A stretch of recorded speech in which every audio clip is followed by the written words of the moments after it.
آستین fold کر کے نماز پڑھنا کیسا ہے؟ بعض دفعہ ایسا ہوتا ہے کہ وضو کیا، وضو کرتے اب وہ رکعت نکلنے کا ڈر ہے تو فوراً سے بھاگتے بھاگتے وہ جماعت میں شامل ہو گئے، یا اگر کوئی جماعت سے نہیں پڑھ رہا، اکیلے بھی پڑھ رہا ہے تو نماز پڑھنا کیسا؟ اور یہ بھی ساتھ ہی ساتھ فرما دیجیے گا کہ اگر کسی نے آستین فولڈ ہوئے ہوئے نماز شروع کر دی، اب کیا نماز کے دوران کیا اس کو نیچے کر سکتے ہیں یا نہیں؟ حدیث مبارکہ میں واضح طور پر یہ موجود ہے کہ نماز میں یا نماز کے دوران جو ہے کپڑوں کو نہ فولڈ کیا جائے اور نہ ہی سمیٹا جائے۔ اس کی ممانعت آئی ہے کہ نہ کپڑے فولڈ ہوں اور نہ کپڑے کو سمیٹا جائے۔ تو سوال یہ ہوا ہے کہ آستین فولڈ کر کے یعنی اوپر چڑھا کر فولڈ کر کے نماز پڑھنا کیسا ہے؟ دیکھیں،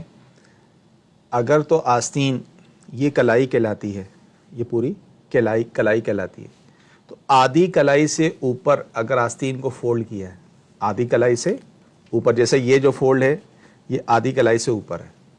تو آدھی کلائی سے اوپر آستین کو فولڈ کر کے نماز پڑھنا یہ مکروہ ہے، مکروہ تحریمی۔ مکروہ تحریمی مطلب یہ ہوتا ہے کہ کرنے والا اس طرح گنہگار ہوتا ہے، اور اس طرح اگر کسی نے نماز پڑھی ہے تو اس نماز کا لوٹانا یہ واجب ہوتا ہے۔ البتہ آدھی کلائی یا اس سے نیچے، یعنی جیسے تھوڑا بہت یہ آدھی کلائی سے کم ہے، صحیح، تھوڑا بہت ہے، بہتر تو یہ بھی نہیں ہونا چاہیے، لیکن اگر اس طرح کسی نے آدھی کلائی سے کم فولڈ ہے نماز پڑھ لی تو نماز ہو جائے گی، یعنی یہ مکروہ تحریمی والی صورت نہیں ہے۔ مکروہ تحریمی والی صورت کب ہے؟ جب آدھی کلائی سے زیادہ فولڈ کی ہو۔ تو لہذا بہتر یہی ہے کہ نماز سے پہلے ہی، بعض اوقات یہ عمومی طور پہ جب ہوتا ہے وضو کر کے آ رہے ہوتے ہیں، اب جماعت کھڑی ہوتی ہے، امام سب رکوع میں ہوتے ہیں، لوگ کیونکہ جب وضو کرتے تو آستین تو چڑھائی بھی ہوتی ہے، جی، تو ویسے ہی نماز شروع کر دیتے ہیں، نماز میں شامل ہوئے، پھر آہستہ آہستہ جو ہے وہ بعض حضرات تو ایسی ہی نماز پوری پڑھ لیتے ہیں، بعض حضرات جو ہے وہ اپنے ہاتھ سے جو ہے پہلے ایک آستین کو سیدھا کیا، پھر دوسری آستین کو سیدھا کیا، اس طرح کر رہے ہوتے ہیں۔ دیکھیں، یہ یاد رکھیں، اس حالت میں اگر نماز شروع کر دی